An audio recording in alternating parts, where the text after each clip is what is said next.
Baik, sahabat Edukai, saat ini kita akan belajar sebuah aplikasi yang namanya JITmind. Jadi JITmind ini adalah sebuah aplikasi yang digunakan untuk membuat mind map. Jadi kita tahulah mind map ini tujuannya adalah untuk kita memiliki satu ide, lalu ide itu akan dikembangkan sedemikian rupa dari hulu ke hilir. Nah, mari kita coba bagaimana kita menggunakan aplikasi ini. Sekali lagi, selamat datang di channel Edukai, Edukasi Artificial Intelligence. Jadi kita akan belajar bersama-sama di sini bagaimana kita bisa mengembangkan kemampuan kita dengan bantuan Artificial Intelligence.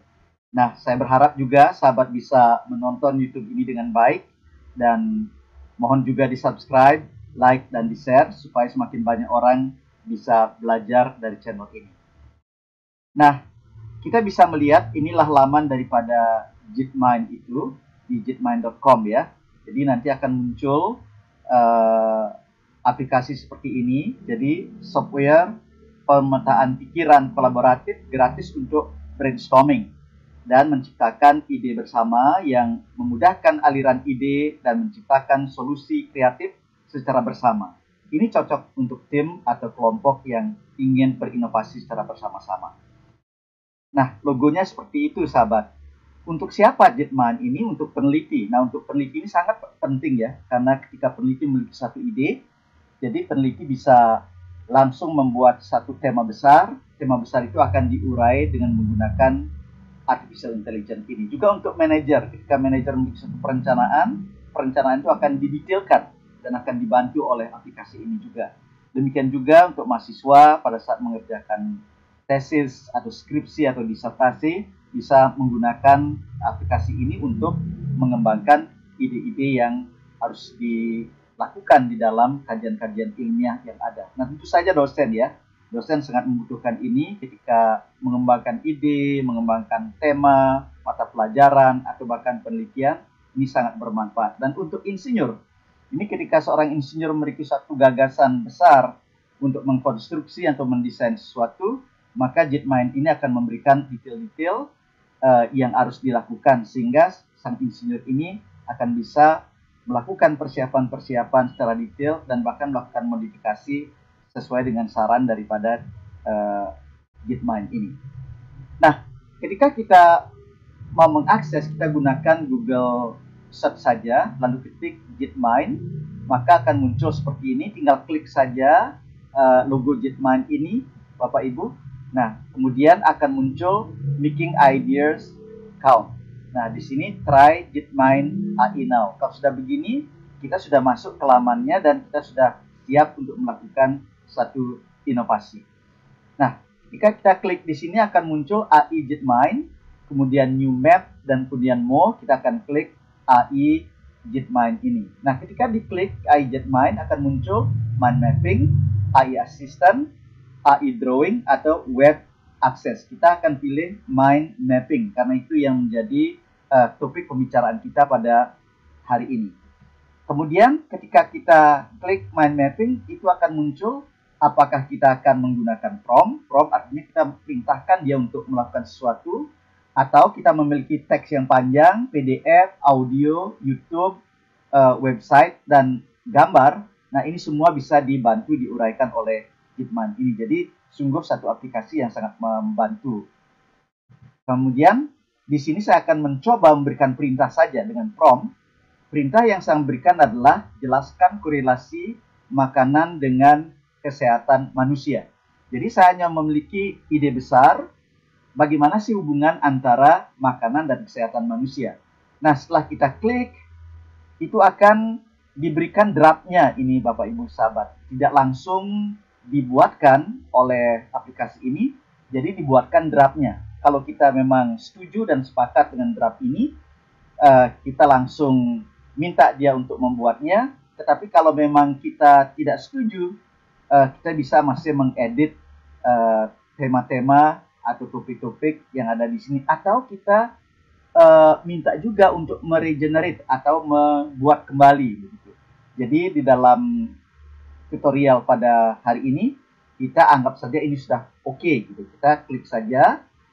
Nah, setelah diklik, maka langsung aplikasi JITMIND ini membuat peta buat kita. Nah, lihat saja di sini dalam bahasa Inggris, sahabat. Jadi bahasa Inggris ini nanti bisa diterjemahkan ke dalam bahasa Indonesia. Di aplikasi ini pun bisa kita langsung menerjemahkannya. Muncul di sana correlation between food and human health.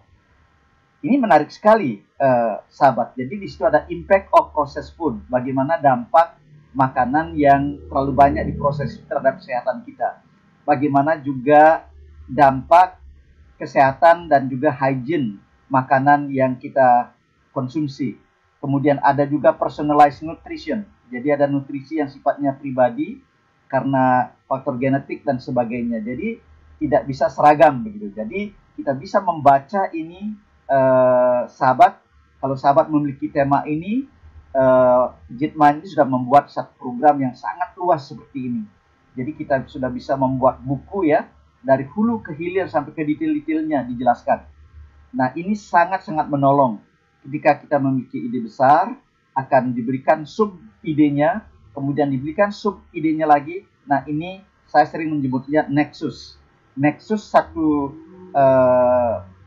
pola pemikiran dan kaitannya dengan detail-detail yang lain yang terkait dengan badan keilmuan yang masih sama dengan apa yang kita pertanyakan di sini.